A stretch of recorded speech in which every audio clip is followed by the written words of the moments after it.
ঘড়িতে তখন বাজে 6:45। সকাল সকালই ঘুম থেকে উঠে ছেলের কিছু জামা কাপড় ছিল সেগুলোই আগে ধুয়ে নিয়েছিলাম।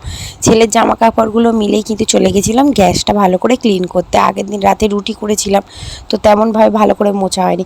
গ্যাস ট্যাস ক্লিন করে ঘরদোরগুলো ভালো করে মুছে নিয়েছিলাম, যেহেতু ছেলে ঘুমিয়ে আছে এই সময়। তো ছেলে উঠলে তো অনেকটাই বিরক্ত করে, করতে দেয় না। তো ছেলে ঘুমিয়ে থাকাকালীনই এইসব কাজগুলো আমি সেরে নিয়েছিলাম। তারপরে কিন্তু চলে গেছিলাম বাসি কাজটা সেরে মুখটা ভালো করে ক্লিন করতে।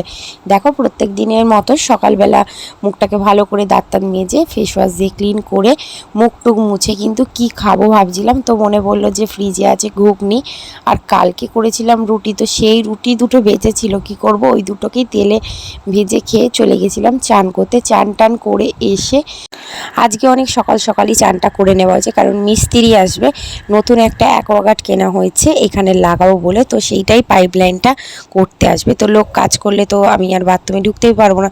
তো দেখো এই যে অ্যাকোয়াগার্ড আর কি রান্না হয়েছে চলো তোমাদেরকে দেখিয়ে দিই।